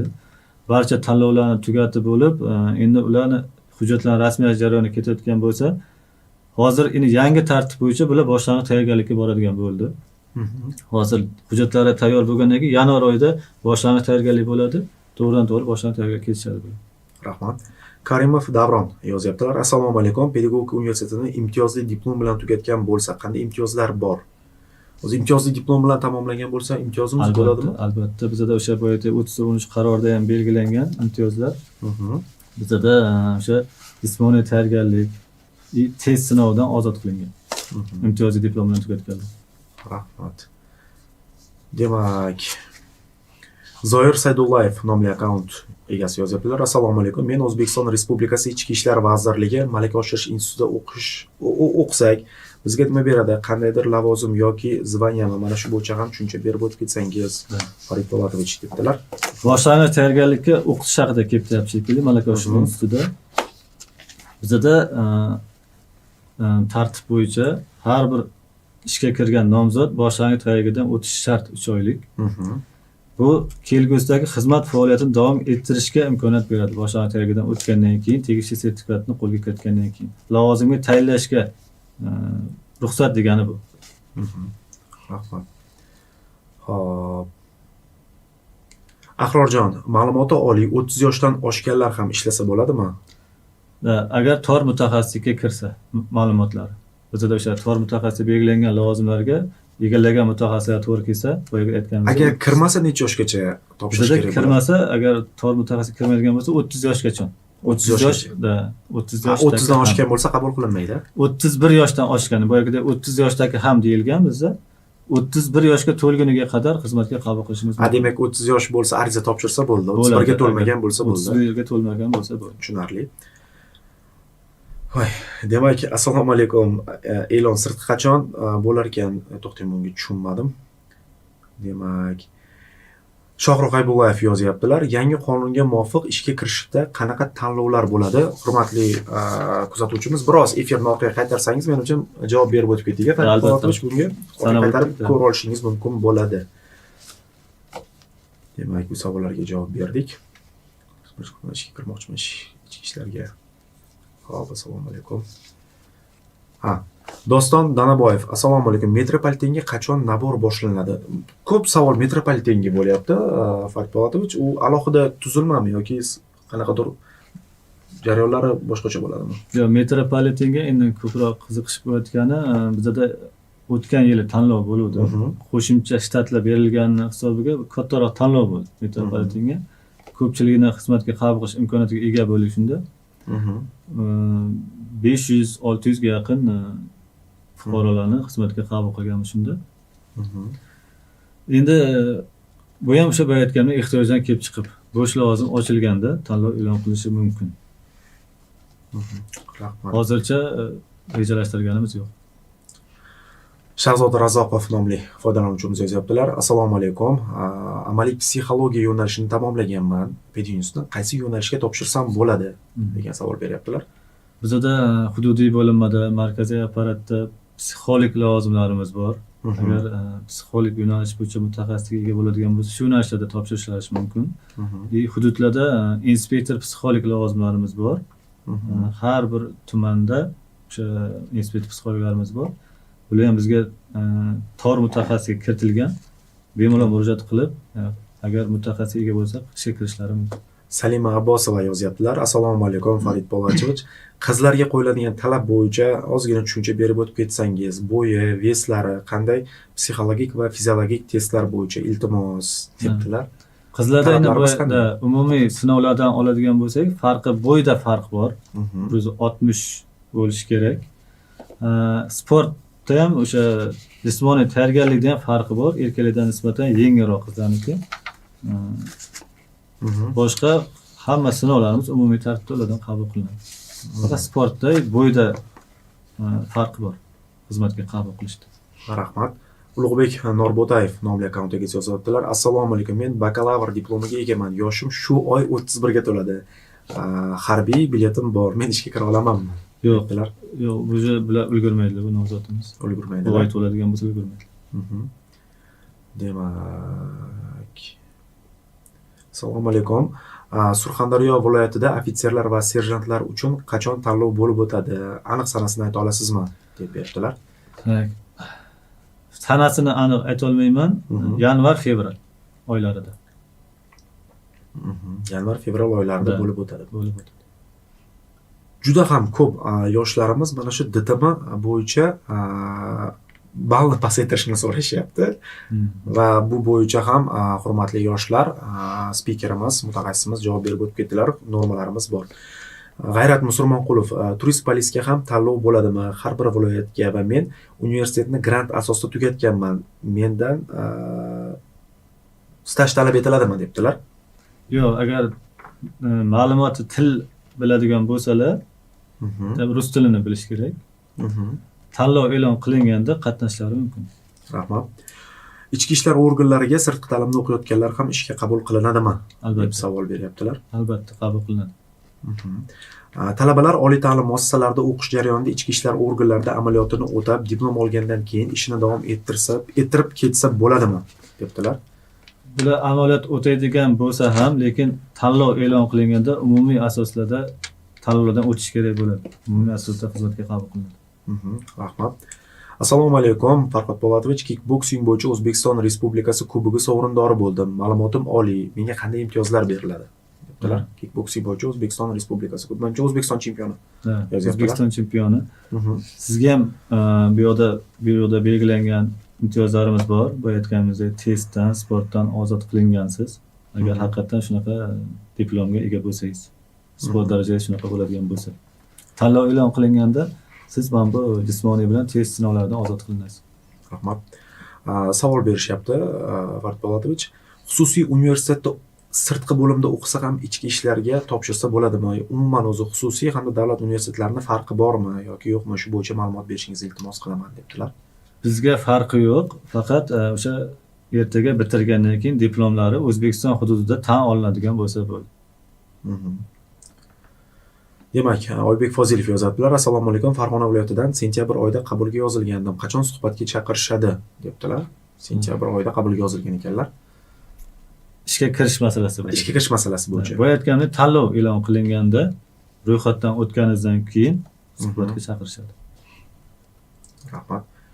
Ishdagi xodimlarga akademiyaga topshirsa bo'ladimi? Hozir siz aytib o'tdingiz, Farid Po'latovich, sirtqi ta'lim topshirsa bo'ladi. Shundayligicha topshirsa ham bo'ladi. Menimcha kazarmasini so'rayaptilar. Albatta.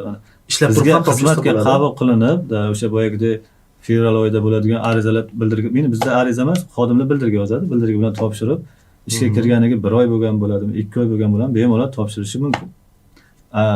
Boyagi 4 yillik kazarma holatiga o'qishga. Sirtqiga muddat belgilangan. 3 yillik muddat o'tagan bo'lishi kerak. Malaka oshirish instituti 3 oylik poligonga boradi deb eshitdim. O'qishga kirmasdan oldin, shu to'g'rimi? O'qishgami, ishgami? Menimcha o'qishga kirmasdan oldin debdilar. Malaka oshirish Ishga. instituti 3 Yani oylik bizda endi- ta'limotda boradi deb. u bizada akademiyaga 4 yillik o'qish bo'ladigan bo'lsa, o'sha yerga tanlovlardan o'tib qabul qilinadigan bo'lsalar, tinglovchilar safiga Mhm. bizada ham u yoqda ham majburiy poligonga boshlang'ich teragidan o'tadi kursantlarimiz ham. Ishga qabul qilinganda ham bizada 3 oylik o'sha belgilangan majburiy boshlang'ich teragidan o'tiladi. Bahrom Egamberdiyev savol bergandilar. Assalomu alaykum. Men sportchiman. Qo'l jangi bo'yicha, UFC bo'yicha O'zbekiston chempioni 4 marta 4-daraja sport ustasiman. Tanlovsiz ham ishga olishadimi? Qayerga murojaat qilsam bo'ladi deb savol bergandilar. Shu joyidan ko'p savol bo'ldi. Men shuni yozilgandek o'qib bera qolay. Marhamat. Qarorimizda belgilangan boyagida 30-13. Quyidagi nomzodlar istisno tariqasida tanlab olish tadbirlarining saralash bosqichidagi test sinovi va jismoniy tayyorgarlik darajasi baholashdan ozod etiladi. Ilmiy daraja yoki unvonga ega bo'lganlar. Oliy ta'lim muassasasini imtiyozli diplom bilan tamomlaganlar. Professor, o'qituvchi va ilmiy tarkib lavozimlariga nomzodlar. Ekspert, kriminalistika, ish yuritish, kiber xavfsizlik, axborot texnologiya tahlili va yuridik ta'minlash bo'linmalariga nomzodlar. Sport musobaqalarining olimpiya sport turlari bo'yicha Olimpiya va Osiyo o'yinlari, Jahon va Osiyo chempionatlari oxirgi 4 yilda hamda respublika chempionatlarida oxirgi 1 yilda g'olib va sovrindor, 1-3 o'rin. Individual turlarida g'olib chiqqan nomzodlar. Talabalar, magistrlar yoki doktorantlar uchun O'zbekiston Prezidentining davlat stipendiyasi sohibi bo'lgan nomzodlar. Mhm. Xizmat majburiyatlarini bajarish chog'ida halok bo'lgan ichki organlar xodimlari va harbiy xizmatchilarning farzandlarini xizmatga qabul qilish esa alohida ishchi vaziri tomonidan belgilangan tartibda ustuvorlikka ega bo'ladi. Mana yozilganda hozir ko'p savol bo'ldi bu yo'nalishlarda. Rahmat. O'zi umuman bugun yoshlarimiz juda ham faol, savollarni o'qishga ham ulgura olmayapman. Agar hurmatli yoshlar, mana shu o'rinda biz yana 15 daqiqalikmi efir vaqtimiz bor.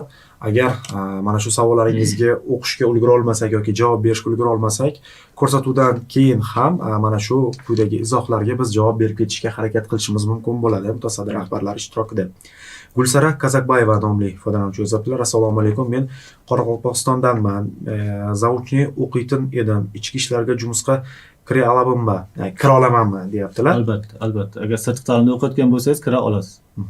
Akobir Eshquvvatov. Assalomu alaykum. Men ichki ishlarga qarashli MONga o'tmoqchiman. Qanday tartibda ishga kirsam bo'ladi va qanaqa sinovlar bo'ladi? Javob uchun oldindan rahmat. 1-darajali sport ustasiman debdilar. Menimcha razryadi bir bo'lsalar kerak.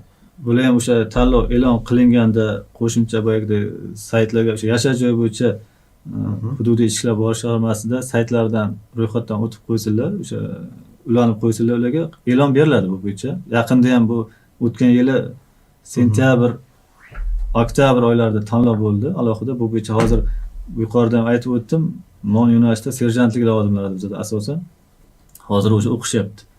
Mart oyida tugatib kelgandan keyin yana qo'shimcha tanlovlar e'lon qilishimiz mumkin.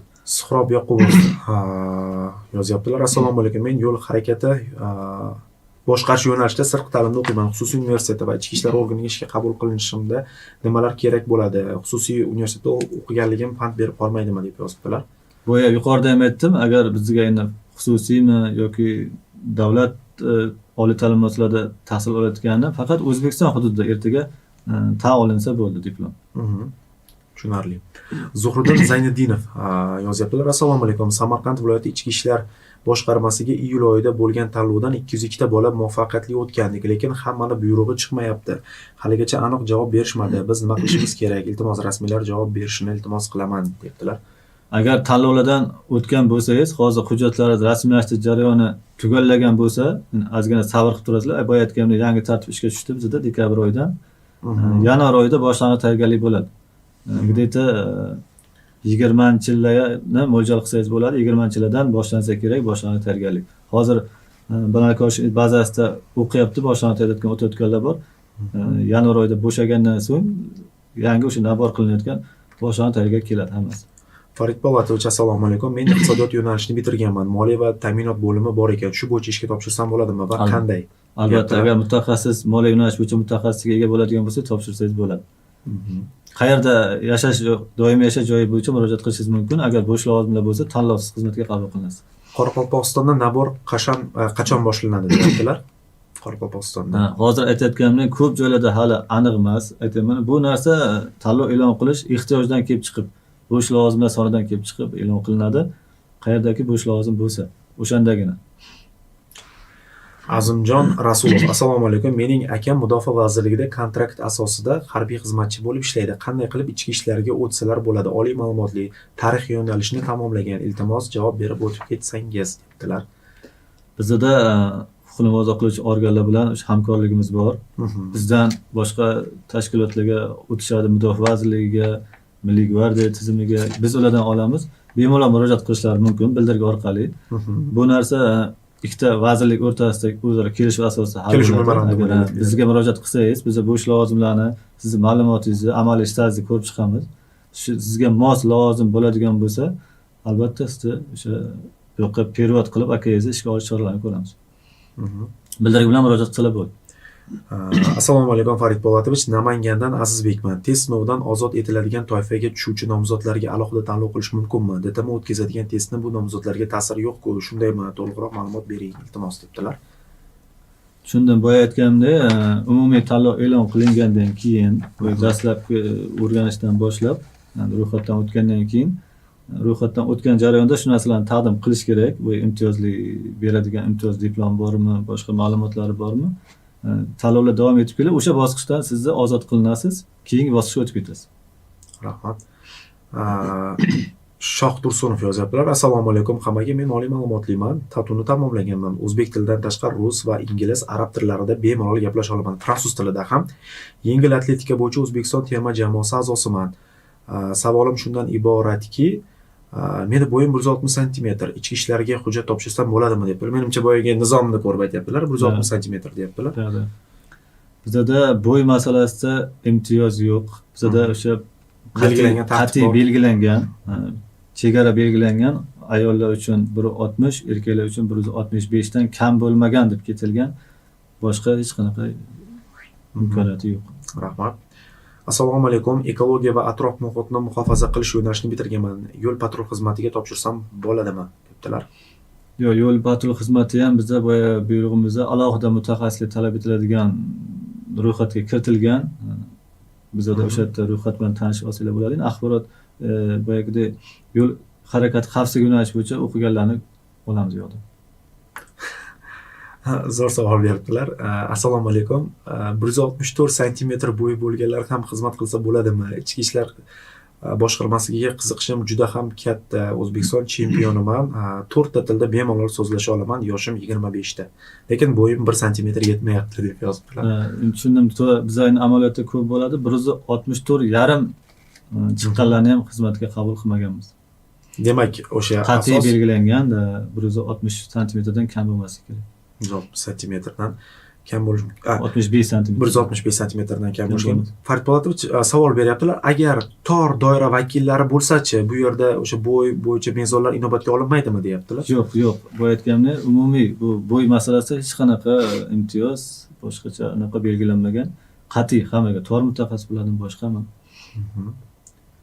Oldin o'zi nomzodlar uchun 170 edi, oldingi paytlarda 2017-yildan oldingida. Bu 2017-yildan keyin o'sha islohotlar davomida kamaytirilgan 5 cm. Ayollar uchun ham, erkaklar uchun ham. Assalomu alaykum. Aeroportga qachon tanlov bo'ladi, debdilar. Aeroportda ham xizmat. Harbiy bo'linmamiz haqida gap ketyapti shekilli. Harbiy bizda ishchilar tizimida harbiy bo'linmalarimiz ham bor. Aeroportlarning xavfsizligini ta'minlaydigan keyin qorovul qo'shinlarimiz bor. Ularda bizda harbiy o'sha nizom bor. 47-sonli qaror bor.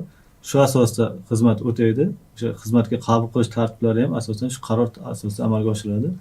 Ular ham ehtiyoj bo'lganda tanlovlar e'lon qilishadi. Rahmat. Ibragimov yozyaptilar. Toshkent viloyati ichki ishlar boshqarmasi post patrul xizmatlari nomzodlar qatoridaman. Sentyabrda buyruqlar boshlandi, ammo meni haligacha chaqirishmayapti. Hujjatlarim kuyib ketmaydimi, debdilar. Ya'ni hujjat muddati o'tib ketmaydimi demoqchilar shekilli. Demak, ular ham tanlovlardan o'tgan bo'lsangiz, hujjatlaringiz rasmiylashtirib bo'lingan bo'lsa, mana hozir qancha vaqt qoldi? Yanvar oyida boshlanib tayyorgarlik bo'ladi, shuni kutishyapti menimcha. Hozir yangi tartib bo'yicha bizda boshlanib tayyorgarlikdan o'tadigan bo'ldi, yana takrorlab aytayman.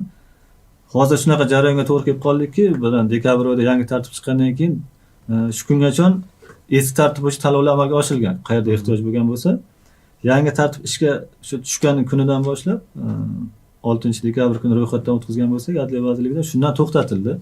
Barcha jarayonlarimiz yangi tartib asosida ishga tushadigan bo'ldik. Bungacha eski tartibda tanlov o'tkazilganlar endi yangi tartib asosida yanvar oyida boshlang'ich tayyorgarlikka boradi. Shuning uchun lavozimga tanlamay turibdi hozirlar. Mir Jalol Shermatov, assalomu alaykum. Men shu yil Nizomiy nomidagi Toshkent davlat pedagogika universiteti harbiy ta'lim fakultetini tamomladim. 1 yil armiyam bor. Rezervdagi ofitser unvonim tan olinadimi? Haqiqatan shu bo'yicha menda ham qiziqish bor, chunki harbiy kafedralarni bitirayotganda zaxiradagi leytenant unvoni beriladi va ishga kirsa avtomatik o'sha unvon bilan boshlashadimi? Hozir yuqorida ham aytib o'tdim, bizda lavozimga tayinlanmasdan boshlang'ich yuboriladigan bo'lgandan keyin umumiy asosda savdor maqsad unvoni bilan qabul qilinadi, zaxiradagi bor unvondan qat'iy nazar. Lekin zaxiradagi ofitserlar albatta ofitserlik lavozimlariga tayinlanadi. Ofitserlik lavozimlariga tayinlanib, tayinlash jarayonida mana hozir 3 oylik boshlang'ich o'tib kelgandan keyin lavozimga tayinlash bilan birga zaxiradagi unvoni bilan lavozimga tayinlanadi. Lekin xizmatga qabul qilishda savdor maqsad unvoni qabul qilinib, o'qishga yuboriladi. O'qishni bitirib kelib, lavozimga tayinlash jarayonida 3 oydan keyin zaxiradagi bor unvoni bilan lavozimga tayinlanadi. Rahmat. Jahon Mamatqulov, ishga 200 ta kvota berilsa, lekin 100 ta odam 134 ball to'plasa nima bo'ladi? debdilar. Faraziy savol berdilar, adashmasam. Endi bu aytganimda 200 ta o'rin bo'ladigan bo'lsa, 100 ta odam 134 ball olib o'tadigan bo'lsa, keyingi jarayonlarimiz ham bor hali. Bu yerda sport sinovlari bor. Keyingi jarayonlar davom etadi. Sportdan o'tish kerak, boyagida tibbiy ko'rikdan, poligraf tekshiruvdan o'tgandan keyin shundaqmi? 20 ta qolsa 20 tani olamiz, 30 ta qolsa 30 ta olinadi. Rahmat. Yana boshqatdan keyin tanlov e'lon qilinadi, qolgan o'sha bo'sh qolgan lavozimlarni jamlash uchun. Assalomu alaykum. Men oliy ma'lumotman, samimni tugatganman. Ayolman, yoshim 34 ga ishga kira olamanmi? Tor doiradagi mutaxassisman debdilar. Mutaxassisligini yozmabdilar lekin. Endi 31 yoshgacha dedik, adashmasam, bu tor doiradagini. Yo'q, bu bunaqa bo'ladi. Boya aytganimni bizda buni qayerdan belgilanadi? Chegara yoshidan. Bizda ichki ishlar organlarida erkaklar uchun 55 yosh xizmatda bo'lish chegara yoshi bo'ladigan bo'lsa, ayollarning unvonidan qat'iy nazar 50 yosh belgilangan. Bizda 30 yoshdan katta olinadigan, boya aytdim, lavozimlar ro'yxati belgilangan bo'lsa, o'shanda pensiyaga chiqishida pensiya olish o'sha belgilangan, mana 50 yosh ayol kishi bo'ladigan bo'lsa, 50 yoshga yetganda pensiya olish huquqiga ega bo'lish kerak. Bizda endi ayollarni 30 yoshdan yuqorisini ola olmaymiz, chunki 20 yil kalendar ishlagan odamgina, shaxsgina bizda pensiya olish huquqiga ega bo'ladi. Demak, belgilangan chegara yosh 50 yosh bo'ladigan bo'lsa, biz 30 yoshdan oshmagan ayollarni xizmatga qabul qilamiz. Rahmat. Farid Po'latovich, mana kuzatishimiz mumkin bo'ladi. 1 soat davomida, 1 soatdan oshiq vaqt davomida ham mana shu jonli vebinarimizni amalga oshiramiz. Savollar tugamayapti, hurmatli yoshlar. To'g'ri tushunasizlar degan umiddamiz va oxirgi 5 ta savolni o'qib eshittiraman va shundan so'ng bugungi jonli vebinarimizni o'z yakunasiga yetkazishni so'rayman, chunki 1,5 soat vaqt davomida mana jonli efirimiz bo'lyapti, lekin savollar tugamayapti va yoshlarga va'da berardik, yana bir bor mana shunaqa maydon tashkil qilsak va yana bir karra mana shunaqa suhbat uyushtirsak, menimcha yaxshi bo'ladi. Albatta. Demak, savolni o'qishni boshladim. Assalomu alaykum. Ichki ishlar boshqarmasida ishlab turgan joydan boshqa vazirlikka yoki boshqa ishga kirsa bo'ladimi? Masalan, favqulodda vaziyatlar vazirligi yoki Milliy gvardiyaga oldindan rahmat. Bizda boya aytganimdek, xuddi murojaat qilish organlarida perevod deydi, ruscha aytganda, bu vazirlikdan bu vazirlikka o'tkazish mumkin. Boyagidek maxsus harbiy unvon belgilangan vazirliklarga o'tish mumkin perevod asosida. Fuqarolik tashkilotlariga faqat bizdan xizmatdan bo'shab xizmat davom ettirish mumkin. Huquqni muhofaza qilish organlariga boyagidek o'zaro ikkita vazirlik o'rtasida kelishuv asosida perevod qilib yuborishimiz mumkin. Rahmat. Mana shu savol meni diqqatimni tortdi, Farid Po'latovich. Assalomu alaykum. Yoshim 29da sirtqi ta'limda 2-kursman. Deylik, men ishga kirdim, hujjat topshirsam ishga ishlayapman va ish davomida uje sizlar aytayotgan 31 yosh chegarasidan o'tib bo'lgan bo'laman va ma'lumot bo'yicha oliy ma'lumotli bo'laman. Harbiy unvon ola olamanmi? Albatta, harbiy unvon deganda bitta mana sizda 29 yoshda bo'lsangiz, 30 yoshda xizmatga qabul qiladigan bo'lsak, savdor maxsus unvon bilan xizmatga qabul qilamiz, savdorlik lavozimiga. Bizda hozirgi tartib bo'yicha savdorlik lavozimida yoki serjantlik lavozimida ishlayotgan oliy ma'lumotlilarni 3 yil amaliy stajga ega bo'lsa, ofitserlik lavozimlariga o'tkazishimiz mumkin. Siz ham masalan 30 yoshda kirib oliy ma'lumotli bo'lganingizdan keyin ofitserlik lavozimlariga tayinlashimiz bemalol mumkin bo'ladi, faqat bu yerga belgilangan 3 yildan so'ng. Rahmat. Demak, savollarni to'xtatmang, efirni manfaatli bo'ladi. Xo'p, harakat qilamiz. Assalomu alaykum Farid aka. Men Nodavlat universitetida tarixda o'qiyman. O'qiyotgan oliy ta'lim muassasasi litsenziyasi bor. Ishga kirgandan so'ng diplom olsam, zvaniya olamanmi? Diplom o'tmay qolmaydimi? Javob uchun rahmat debdilar. Boya aytganimdek, o'sha hozir har xil ta'lim muassasalari chiqib ketgan. Bizda endi chet elda o'qib kelgan nomzodlarimiz ko'p kelishadi. Nostrifikatsiya qilish jarayonlariga yuboramiz ularni. Nostrifikatsiya qilib kelgandan keyin O'zbekiston hududida tan olingandan so'nggina biz ularni xizmatga qabul qilish uchun tanlovlarga ruxsat beramiz.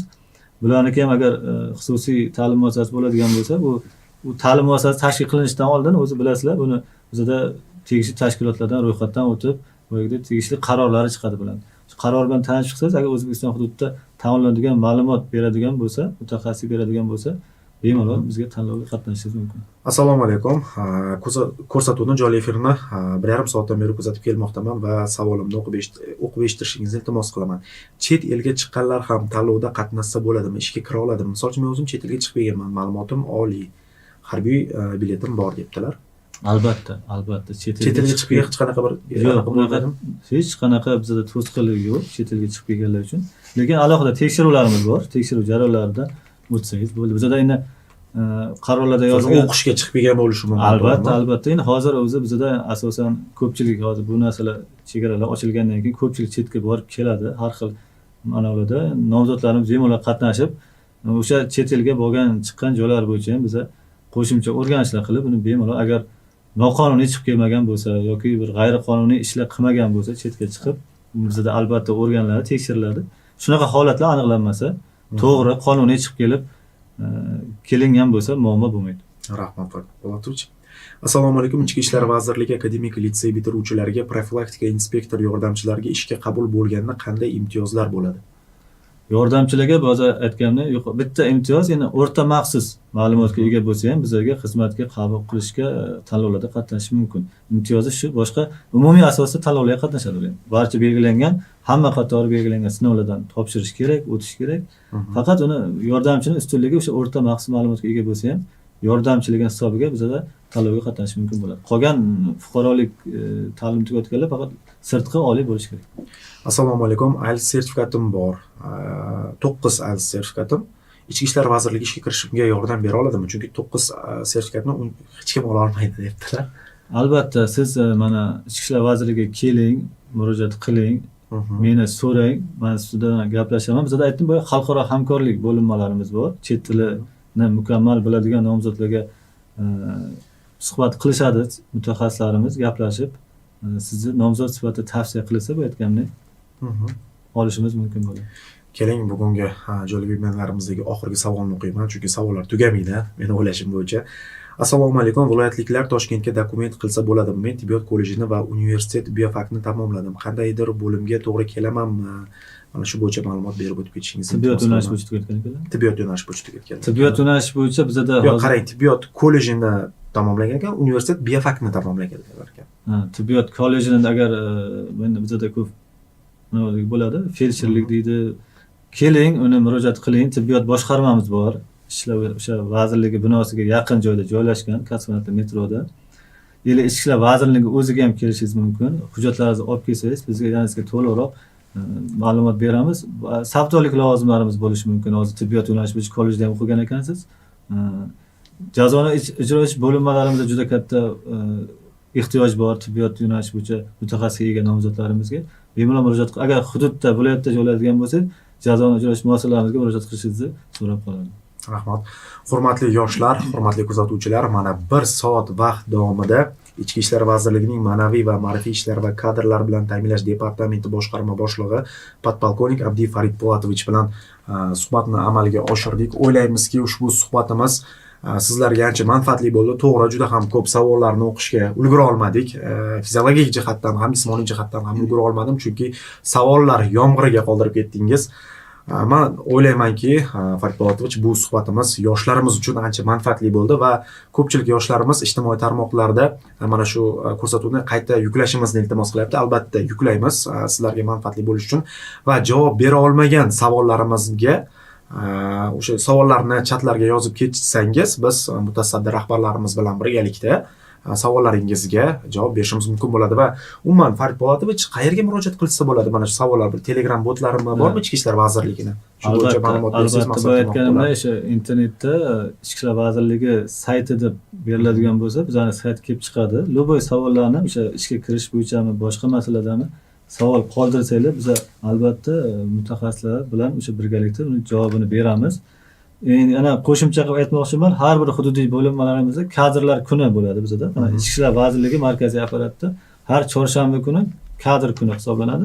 Shu bo'yicha bemalol qanaqa kadr yo'nalish bo'yicha savollar bo'ladigan bo'lsa, bemalol kelishinglar mumkin. Bizning xodimlarimiz har kuni o'sha yerda kun bo'yi chorshanba kuni qabul kuni bo'ladi kadr yo'nalish bo'yicha. Viloyatlarda ham bu narsa tashkil qilingan. Boyagida saytda orqali ulardan uni bilib olishlar mumkin, qaysi kuni kadr qabul kuni. Bemalol boyagida berolmagan savolinglar bo'lsa, tushunmagan narsalar bo'lsa, bemalol so'rashinglar mumkin bo'ladi. Farid Po'latovich, yoshlarimizga o'zingizni takliflaringiz, tavsiyalaringiz bo'lsa, marhamat. Shundan so'ng biz bugungi jonli efirimizni o'z yakuniga yetkazamiz. Rahmat. Avvalo aytganim yana bir bor tashkilotchilarga rahmat, juda manfaatli bo'ldi deb o'ylayman nomzodlarimizga. Nomzodlarimizdan bir narsani so'rab qolardim, boyagidek qiziqish haqida gapirdim. Agar ichki ishlar organlarida haqiqatan qiziqish bo'ladigan bo'lsa, bu boyagidek me'yoriy hujjatlarni aytib o'tdim. Shular bilan qisqacha tanib olishingizni iltimos qilardim, chunki bu sizlar uchun manfaatli bo'ladi. Qaysi darajadaki sizlar buni sinovlarga qatnashganda, ya'ni ko'p hollarda bizda kelishadi, sinovlardan o'tolmay ketgandan keyin ortiqcha gap so'zlar ko'p bo'lyapti hozir. Sinovlarni topshira olmaydi, men topshirgandim, ota-onasiga borib noto'g'ri ma'lumot bergan, kelib bizda hamma sinov jarayonlarimiz video fiksatsiyaga olinadi. Kelib o'zlariga uyalib qolishyapti, ota-onasiga ko'rsatgandan keyin o'z ustida ishlashini so'rab qolardim. Ozgina o'zingizlar ustida ishlasanglar bo'ladi. Belgilangan yo'nalishda hamma narsa belgilab qo'yilgan. Shu asosda ozgina tayyorgarlik ko'rib, ozgina tushunchaga ega bo'lib, shu kasbni tanlayman degandan keyin o'zingizlar savol berib turib, men shu belgilangan vazifalarni bajara olamanmi? Kelgusida shu kasbni tanlaydigan bo'lsam, shuni uddasidan chiqa olamanmi degan savolga o'zingizlar javob berib, gan holda undan keyin bizga murojaat qilishlarini so'rab qolardim. Fursatdan foydalanib hammani kirib kelayotgan yangi yil bilan tabriklayman. Sog'lik, salomatlik bo'lsin. Hammani uyiga tinchlik, xotirjamlik. Rahmat Farid Po'latovich, hurmatli yoshlar, hurmatli yurtdoshlar, biz ham Ichki ishlar vazirligiga mana shu so'rovimizga labbay deya javob berganliklari uchun o'zimizni tashkilotimiz tomonidan Yoshlar kelajagimiz jamg'armasi hamda mutasaddi rahbarlarimizni o'zimizni chuqur minnatdorchiligimizni bildirib o'tamiz va hurmatli yoshlar, kelgusi spikerimiz aynan qaysi mavzuda bo'lishlarini, qaysi yo'nalish bo'yicha jonli vebinarimiz olib borishini quyidagi izohlarda yozib qoldirishingizni iltimos qilgan bo'lardik. Barchaga rahmat, xayr, salomat bo'ling. Bugungi jonli vebinarimiz o'z nihoyasiga yetdi.